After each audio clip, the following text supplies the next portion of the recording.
अब इसी में सर्किल से जुड़ा एक और वेरिएशन आप कर सकते हैं। देखो, क्वेश्चन का तो कोई लिमिट नहीं है, जितना चाहो कर डालो। फिर भी एक रीजनेबली इतना तो वेरिएशन आप करें ही अपनी नोटबुक में कि आपकी चैप्टर पर एक अच्छी पकड़ हो जाए। तो एक reasonable number of questions must be present in your notebook, in your class notes. तो उसी रीजनेबल क्वेश्चन की लिस्ट में हम लोग आगे बढ़ते हैं नेक्स्ट क्वेश्चन पर। देखो, ये भी एक लोकस का ही क्वेश्चन है। अब इसमें प्योर लोकस की बात नहीं है, बट मिलता जुलता है। देखो साहब, क्या है लिखा हुआ है कि मॉड z जो है उसकी वैल्यू है 2 से लेके 6 तक। क्या है? मॉड z जो है it takes value between 2 and 6। तो पूछ रहे हैं कि z जिस एरिया में लाई कर रहा है, या ये इक्वेशन जिस एरिया को रिप्रेजेंट कर रहा है, जिस रीजन को रिप्रेजेंट कर रहा है, उस रीजन का एरिया बताओ टोटल कितना है। क्या पूछ रहे हैं? पूछ रहे हैं कि टोटल एरिया बताना है represented by total area of the region, total area of the region represented by Z। ये है प्रश्न। प्रश्न ये है कि हमारा Z जिस रीजन को रिप्रेजेंट करता है, उस रीजन का एरिया बताओ क्या है।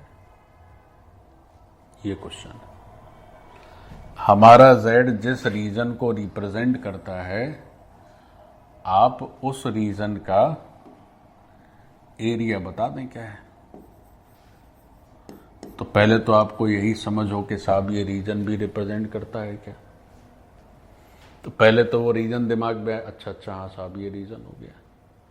जब रीजन वो दिमाग में आएगा तब फिर एरिया की बात करोगे। अब यही नहीं बुझा रहा है कि रीजन है कि बीजन है, तो कहां से चलेगा। देखो भैया, इस क्वेश्चन को देखो, तो पहले तो रीजन ही समझ में आ जाए। तो इसको ऐसे लिख सकते हो, ऐसे। अच्छा, ये क्या है साहब? इसको आप ऐसे सोचिए, ये Z और ओरिजिन के बीच का डिस्टेंस है। क्या है? ये डिस्टेंस है बिटवीन Z एंड ओरिजिन। ठीक। तो Z और ओरिजिन के बीच की जो डिस्टेंस है वो 2 से बड़ी है और 6 से छोटी। 2 से बड़ी, 6 से छोटी। सीखो, ओरिजिन हो गया हमारा ये। ओरिजिन से 2 यूनिट, तो 2 यूनिट ये हो गई, ये साहब 2 यूनिट हो गई, तो एक सर्किल हो गया ये। ओरिजिन से 6 यूनिट, 6 यूनिट ये हो गया, ये साहब दूसरा सर्किल हो गया। ठीक है। अब हमारा जो Z है इस रीजन में है, ओरिजिन से जो डिस्टेंस है वो 2 से अधिक है और 6 से कम है। ये वाला पार्ट, ये वाला पार्ट है श्रीमान जी हमारा Z। तो हमने यही तो पूछा था, इतना ही तो एक्सपेक्टेशन थी आपसे कि आप बता दें। तो जो ये शेडेड रीजन है उसका एरिया बताना है। इसमें साहब जो शेडेड रीजन है उसका एरिया बताना है। तो उसका एरिया क्या होगा? पाई बड़ा R स्क्वायर, तो पाई 6 स्क्वायर। भाई बड़ा पूरा सर्किल का एरिया निकालिए, उसमें छोटा एरिया हटा दीजिए, तो शेडेड रीजन आ जाएगा। माइनस पाई छोटा R का स्क्वायर, तो 36 पाई में 4 पाई निकल गया, 32 पाई हो गए। यही उत्तर है। ये प्रश्न का उत्तर है, तो इसमें ये रीजन हो गया z का। ये जो येलो कलर से मैंने शेड किया है, this is the region of z। चलिए, हो गया डन। अब देखो, ये जो क्वेश्चन है, इसी क्वेश्चन में हम एक थोड़ा सा चेंज कर दें। क्या कर दें? अभी केवल एक ही इंफॉर्मेशन दी थी साहब इस क्वेश्चन में कि let's have a new question. तो पिछली जो इंफॉर्मेशन है वो फिर से मैं रिपीट कर दे रहा हूं। तो लिखा है कि जो मॉड z है वो साहब 2 से लेके 6 है। ये तो वही इंफॉर्मेशन हो गई। एक और कर देते हैं। अब कह रहे हैं कि साहब ऐसा है कि जो आर्ग्यूमेंट है z का, वो आर्ग्यूमेंट है से π/3 से लेकर 2π/3 तक। π/3 से 2π/3। अब आर्ग्यूमेंट वाला इंफॉर्मेशन एक्सट्रैक्ट हो गया। अब फिर से सेम क्वेश्चन है कि एरिया ऑफ रीजन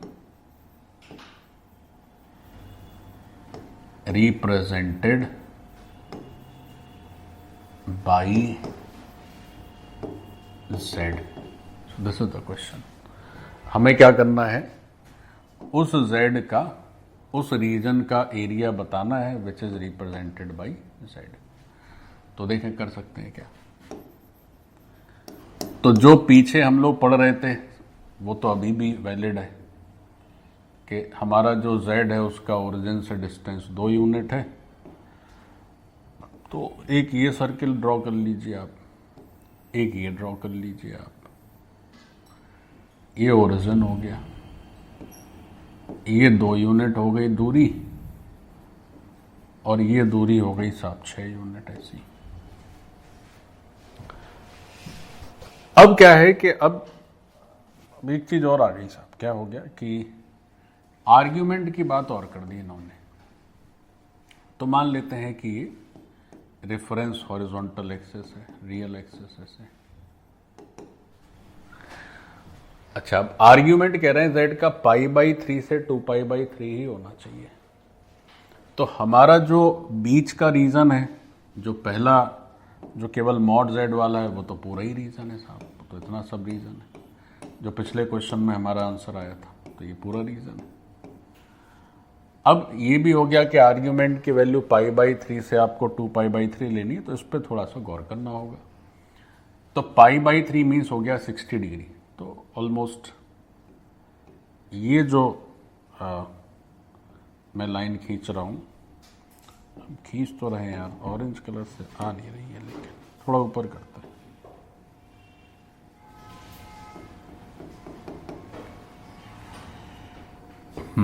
देखो, अब हमें क्या करना है? 60 डिग्री को एक एंगल, 60 डिग्री पर एक एंगल ड्रॉ करना है।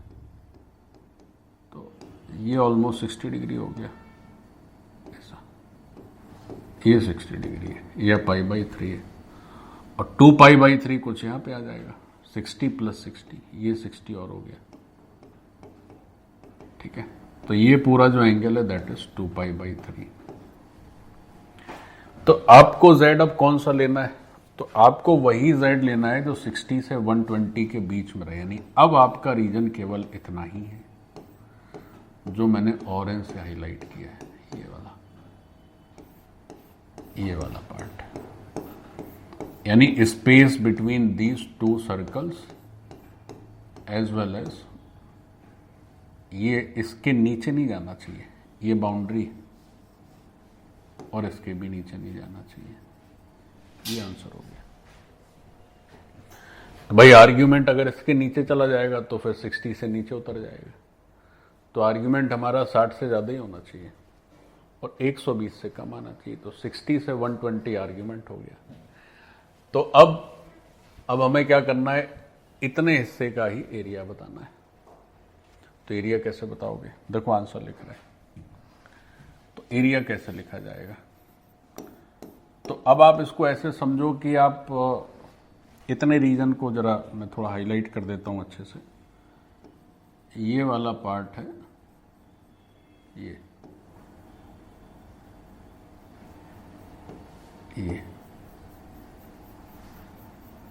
ऐसा बीच वाला जो डार्क पोर्शन है वो एरिया अपने को बताना है। तो आप क्या करिए, पहले तो आप ये एंगल समझ लीजिए कितना है। तो ये 60 है, ये 120 है, तो ये बीच का एंगल हो गया आपका 60 डिग्री हो गया ये, यानी कि π/3 हो गया बीच का एंगल। तो आप इस बड़े आर्क के एरिया में छोटे आर्क का एरिया सब्ट्रैक्ट कर दीजिए, ये तो होगा। तो आर्क का एरिया कैसे लिखते हैं बच्चों? तो आर्क का एरिया होता है थीटा, जैसे एरिया ऑफ आर्क अगर लिखा जाए तो उसको लिखने का तरीका है θ/2π इंटू πr²। ठीक है, या कोई डायरेक्टली सोचे तो θr²/2 भी लिख सकता है। तो θ/2π इंटू πr², इसका लॉजिक भी समझ लो अगर आप नहीं जानते हैं तो। देखिए क्या होता है कि अगर हम फुल सर्किल सोचें तो that is an arc of 360 degree और 2π रेडियन। तो अगर 2π रेडियन है, इसका अगर लॉजिक मैं आपको सिखाऊं तो आप इसको कैसे सोचोगे? इसको कोई कहे कि साहब ऐसा क्यों होता है, ये भी जान लीजिए। तो अगर 2π रेडियन है एंगल, 2π रेडियन एंगल है, तो एरिया ऑफ कंप्लीट सर्किल कितना हो जाता है? πr², या स्मॉल r बना दीजिए। तो अगर 1 रेडियन एंगल है तो उस सिचुएशन में एरिया की वैल्यू क्या लिखी जाएगी? πr²/2π। तो अगर थीटा रेडियन एंगल है तो एरिया कितना लिखा जाएगा? πr² इंटू θ/2π, ऐसे। तो ये आर्क का एरिया लिखने का एक बेसिक मेथड है, θ/2π इंटू πr²। तो अब अपने को क्या करना है? आर्क का एरिया चाहिए ना, तो आर्क का एरिया लिखो। तो अपना जो फाइनल आंसर आएगा, जो डार्क पोर्शन है वो डार्क पोर्शन जो इस तरह से है, इस वाले कलर से जो रचा हुआ है, तो इसका आंसर क्या होगा? बड़े आर्क का एरिया क्या है? थीटा कितना है? पहले तो थीटा देख लेते हैं। तो थीटा है π/3, तो θ/2π इंटू πr²। और छोटे आर्क का एरिया कितना है? सेम एंगल है, θ/2π इंटू πr², ऐसे। तो बड़े आर्क में छोटा आर्क निकाल दोगे तो बीच का एरिया आ जाएगा, तो ये आंसर हो जाएगा। So this is the answer. तो अगर केवल डिस्टेंस के साथ साथ आर्क भी थोड़ा जोड़ दें, थोड़ा और बढ़िया हो गया, ये आंसर आ गया। अब बच्चों लोकस में 1-2 क्वेश्चन और कर लेते हैं। जैसे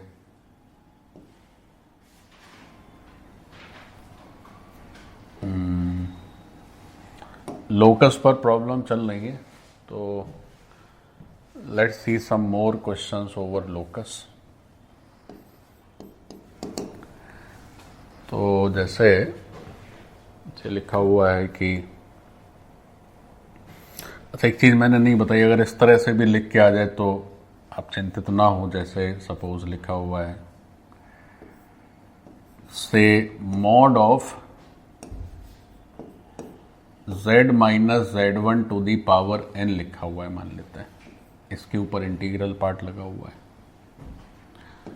और यहां पर लिखा है, या रियल टाइम में क्वेश्चन ही करके बता देते हैं तो समझ में आ जाएगा।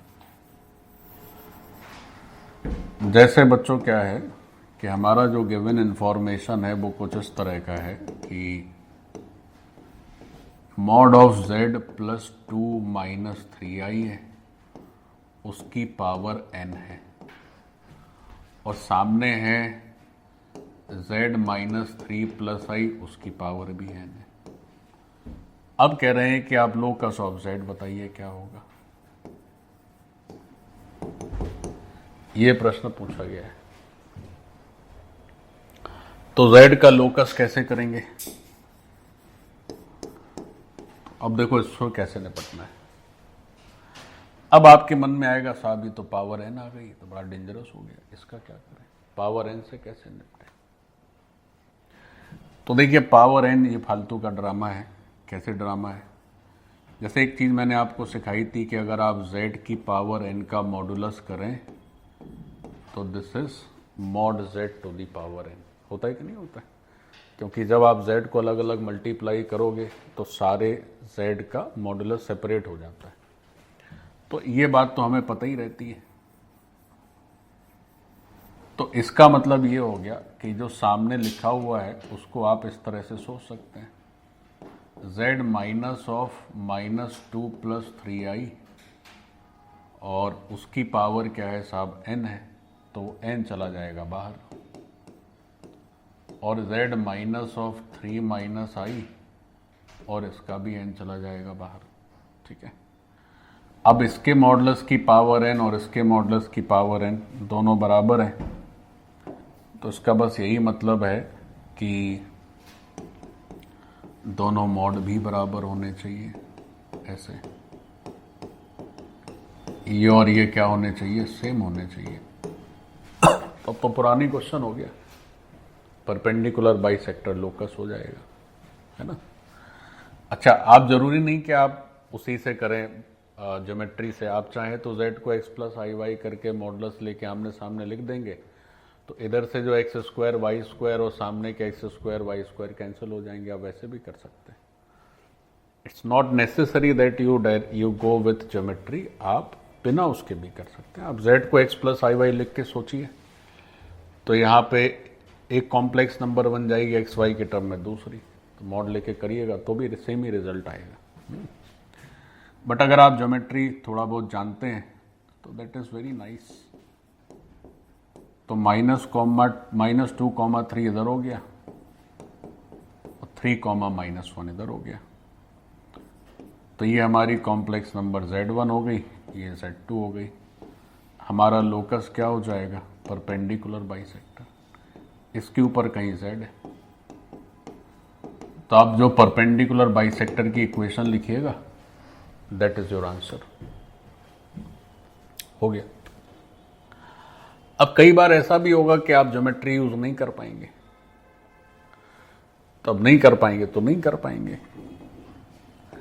जैसे मान लीजिए हम लिख दें कि से ये सब बड़े कॉमन क्वेश्चन है, आपको हर अच्छे रिसोर्स में मिल जाएंगे, इस तरह से हर बुक में भी मिल जाएंगे। तो जैसे लिखा है कि साहब देखो ऐसा है गिवन से 1/z - 3i < 2 है, मान लेते हैं। नहीं नहीं नहीं,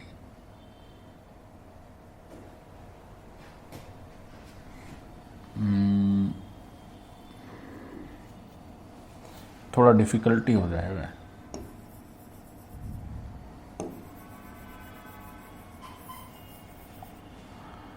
मान लीजिए ऐसे दे दिया है कि इसे इमेजिनरी पार्ट लिख लेते हैं, चलो इमेजिनरी पार्ट ऑफ 1/z ही लिख लो तो थोड़ा इजी हो जाएगा, आप इसमें कुछ और ऐड कर सकते हैं तो थोड़ा सा डिफिकल्ट हो जाएगा, मतलब थोड़ा उसको सॉल्व करना पड़ेगा। मान लीजिए कह रहे हैं इमेजिनरी पार्ट 5 से बड़ा है, ठीक है, तो z का लोकस बताइए। इतना दिया है, पूछ रहे हैं कि लोकस ऑफ z बताओ क्या है ना। तो ये सब बच्चों बड़े कॉमन क्वेश्चन है, लोकस के इस तरह से कई जगह आपको मिलेंगे। तो अब लोकस कैसे करोगे, तो करना कुछ नहीं है, z को वही जो अभी तक करते आए वही सब कॉमन ही है। So you put z = x + iy, तो आपका imaginary part of 1/x + iy > 5 हो जाएगा, ठीक है। अच्छा, अब ये जो इमेजिनरी पार्ट है, तो पहले तो इसको आपको थोड़ा सा कायदे से लिखना पड़ेगा। ये कॉम्प्लेक्स नंबर का स्टैंडर्ड फॉर्म तो है नहीं, तो उसका स्टैंडर्ड फॉर्म आप कैसे लिखिएगा, तो इमेजिनरी पार्ट इसको ऊपर नीचे कॉन्जुगेट से मल्टीप्लाई करें तो x square minus I square Y square becomes X square plus Y square greater than 5। तो भैया इसका इमेजिनरी पार्ट क्या दिख रहा है, माइनस वाई और नीचे है x square plus Y square, और ये जो इमेजिनरी पार्ट है इसकी वैल्यू 5 से बड़ी हुई है। अब इसको आप सॉल्व कर लीजिए।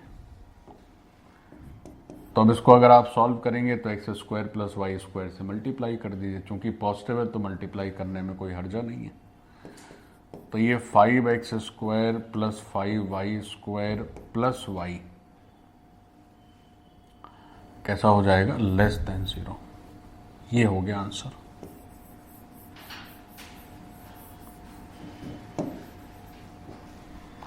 अब कोई इस रीजन का भी एरिया पूछ सकता है तुमसे, जैसे इस क्वेश्चन में लोकस ना पूछ के ये पूछ दे कि z जो रीजन कवर कर रहा है उस रीजन का एरिया बताओ, तो तुम वो भी कर सकते हो। कैसे कैसे सीखो भैया, सीखो रीजन का एरिया कैसे आएगा, रीजन का एरिया कैसे आएगा सीखो। तो आप इसको इस तरह से सोचें कि 5 से तो डिवाइड कर दें तो सर्किल जैसा ये लगने लगेगा। अब एक बात ज्योमेट्री की ओर समझ लीजिए आप यहां पर, क्या देखो एक बात और समझो, हम इंटरेस्टेड हैं इसके एरिया में, ठीक है। तो पहले इस क्वेश्चन को निपटा देते हैं, फिर जो बात समझनी है उसको समझेंगे। तो आप क्या करें कि एक सर्किल ड्रॉ करें। तो देखो एक सर्किल ड्रॉ कर रहे हैं, ये सर्किल ठीक सर्किल बनेगा भाई। सर्किल की जो जनरल इक्वेशन होती है सो क्या होती है, x square plus Y square plus 2gx plus 2fy plus c equal to 0। मैंने आपको कॉम्प्लेक्स नंबर के दौरान भी सब सिखा दिया, ताकि अगर आप अभी ज्योमेट्री नहीं पढ़े हैं तो आपको ज़्यादा विशेष कष्ट ना हो, और अगर आप ज्योमेट्री पढ़े हुए हैं तब तो कोई दिक्कत ही नहीं, तब तो आपको आता ही होगा ही। और रेडियस होता है साहब G square plus F square minus C. तो हमारा इससे अगर हम कंपैरिजन करें, अच्छा यहाँ तो लेस देन 0 लिखा है, उसका लॉजिक क्या मैं आपको बताता हूँ। पहले आप क्या करिए, इसको इक्वल टू 0 कर लीजिए, ठीक है। तो इक्वल टू 0 करने से अब देखो जी कितना है, एक्स का कोफिशिएंट, तो यहाँ तो जी है ही नहीं साहब, एक्स का तो टर्म ही नहीं, तो जी 0 हो गया। फिर हम पूछे एफ बताओ कितना है,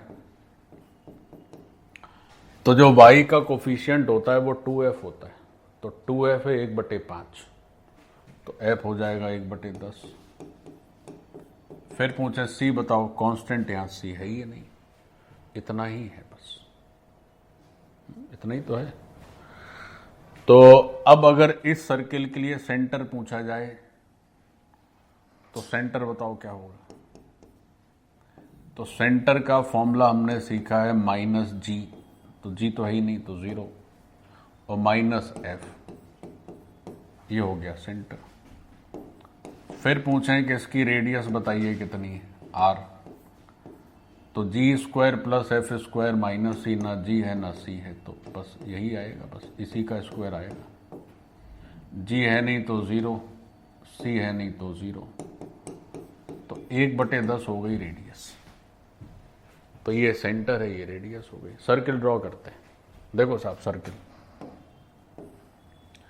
सर्किल ड्रॉ कर रहे हैं। तो भैया सर्किल ये हो गया सर्किल। तो देखिए क्या होता है कि जो सर्किल की इक्वेशन है वो तो कुछ यूं है, x square plus Y square plus y by 5 is equal to 0, ठीक है। तो इसके अंदर का जो एरिया है, अंदर का जो रीजन है, जो मैं वाइट कलर से शेड कर रहा हूं, ये रीजन है आपका x square plus Y square plus y by 5 less than 0, ये ठीक है। तो ये सेंटर हमने उसका पता कर ही लिया, मान लेते हैं सेंटर सी है और रेडियस हमारी आर। सेंटर है सी और ये रेडियस है आर, है ना। तो ये 1/10 आर का वैल्यू है और ये सेंटर है सी पॉइंट। चलिए, तो जो अंदर वाला रीजन है दैट इज लेस देन 0। अच्छा, और एक बात जान लें, जो रीजन इसके बाहर होता है बच्चों, जो बाहर का इलाका है, ये सब बाहर का, जो भी सर्किल के बाहर है, उसको क्या लिखा जाएगा? तो उसको लिखा जाएगा सर्किल की जो इक्वेशन में 0 के सामने वाला हिस्सा है वो और ग्रेटर देन 0। बाहर का इलाका ग्रेटर देन 0, अंदर का इलाका लेस देन 0, और जो कर्व है एग्जैक्टली जो बाउंड्री है वो इक्वल टू 0। तो अगर कोई कहे, अगर इस क्वेश्चन में उल्टा होता मतलब क्या होता? ग्रेटर देन 0 की, लेस देन 0 की जगह ग्रेटर देन 0 आ जाता, फिर कहते बताओ एरिया क्या है। तो कितना एरिया लिखते? इनफाइनाइट, क्योंकि ग्रेटर देन 0 की तो कोई लिमिट ही नहीं है ना। तो सर्किल के बाहर जो कुछ भी है वो ग्रेटर देन 0 ही है। अच्छा, जो सर्किल के अंदर है उतना लेस देन 0 है। तो कोई भी सर्किल में हमेशा ये रूल वैलिड होगा कि बाउंड्री जो है that is represented by the equation, standard equation, उसमें 0 की जगह लेस देन 0 कर दें तो अंदर, ग्रेटर देन 0 कर दें तो बाहर। तो ये बेसिक रूल है जो हमें सर्किल में हमेशा ध्यान रखना होगा। आप चाहें तो स्टैंडर्ड टर्म्स में भी लिख लें, जैसे ये बना दिया। ये सर्किल की इक्वेशन है x² + y² + 2gx + 2fy + c = 0। ठीक है, ये सर्किल की इक्वेशन है। आप इसको शॉर्ट में ऐसे लिख लो, ये लैम्डा है तो इसको हम लिख लेते हैं लैम्डा = 0। ठीक है, तो ये इक्वेशन बेसिकली किसको रिप्रेजेंट करती है? बाउंड्री को,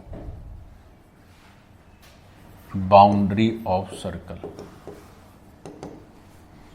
और जो इसके अंदर का इलाका है, जो वाइट से मैंने प्लॉट किया है, that is lambda less than 0, और जो उसके बाहर का इलाका है, तो जो बाहर का येलो इलाका है that is lambda greater than 0। ऐसे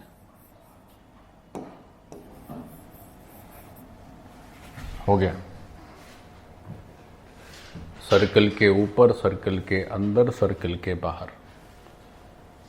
तो अच्छा, अपने को एरिया अगर कोई पूछ देता तो एरिया क्या बता देते? तो ये सब बच्चों वाला खेल है।